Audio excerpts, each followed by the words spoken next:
Hey everybody, how's it going? Welcome back to Copper Jacket TV. So we finally have a statement from the governor in response to the Ninth Circuit Court of Appeals upholding the injunction which bars enforcement of the so-called sensitive location aspects of SB2. Now, we saw how he responded when Judge Benitez placed an injunction against the so-called assault weapons ban and mag ban, and he had some choice words to say about the judge then. But this is the Ninth Circuit Court of Appeals.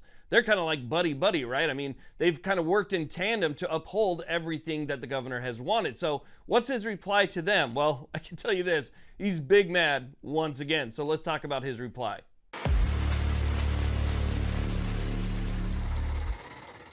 Okay, so let's go and talk about what's going on here. So again, he's pretty mad. He's pretty upset, right? I mean, which is to be expected. He tends to throw these little rants and tirades after something doesn't go his way.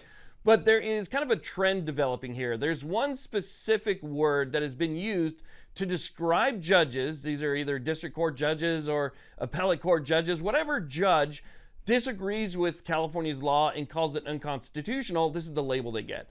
They're being called extremist. And apparently it doesn't matter if it's the district court judge that he's had a problem with for years now, or if it's his buddies in the Ninth Circuit Court of Appeals. They get the exact same label. So, I mean, let's just take a look at a couple past tweets, and then we'll take a look at what his statement is now for the Ninth Circuit of all places.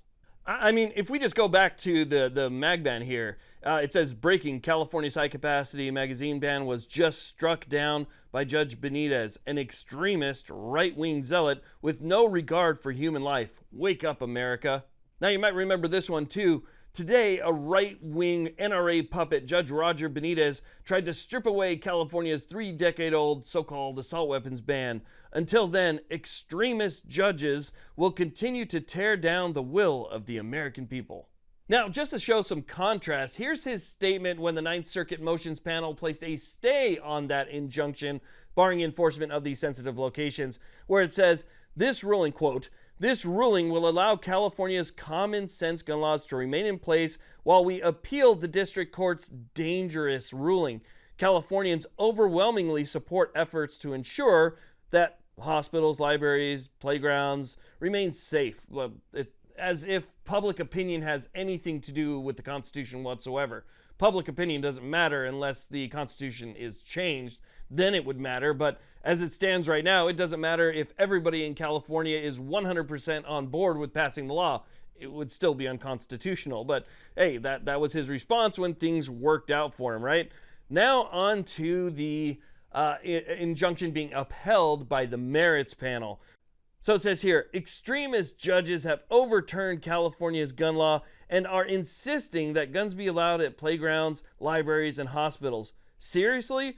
And then he pushes the 28th Amendment again. Until then, judges across the country will continue to rip away the progress that we have made, leaving nothing but carnage behind them. It's sickening. Now, I'm sure you guys connected the dots and you saw the same theme, the same trend that I did. The whole point of that is to undermine the decisions made by the court, right? If you can label them something like that, then obviously whatever decision they come up with at the end has got to be some type of illegitimate decision because of what that label pertains to, what that label means, right? Definitions matter. They've used definitions to restrict people's rights in that state for a long time simply by changing the definition, making it fall into a new category, and then once it's in that new category, they ban it, right? So we've seen that before, and these words obviously have very big meaning, and that's why they're using them so often. Now, what really gets me here is that these governors who take an oath, at least in part, to uphold the Constitution, are getting upset and doubling down when judges are telling them that what they're doing is unconstitutional. Now, you would think that if a federal judge tells you something you're doing is unconstitutional and is essentially violating your oath, that you would back off because you don't want to violate your oath, right? I mean, that was really important. You put your right hand up and you swore to protect it. You think you would back off, but instead they double down because they feel that their agenda is more important than the Constitution. I mean, that's just the plain way that I see it right there. Whatever they're trying to do, their goal, their end game, is more important than the Bill of Rights. And so we have problems like this across the country in multiple states right now that we're trying to deal with in court. Thankfully, lawsuits have been filed all over the place, and I think that in the end, a majority of them will win, thanks to Bruin, thanks to Heller, but I think a majority of them will win. Regardless, I wanted to let you guys know about it, let you guys know what the response is so that you guys can stay up to date and see exactly what's going on here and how the people who are in charge of creating these laws are reacting to these rulings. So again, I wanted you to know about that. I want to thank you all very much for watching. I really do appreciate it. Please like, subscribe, and have a great day.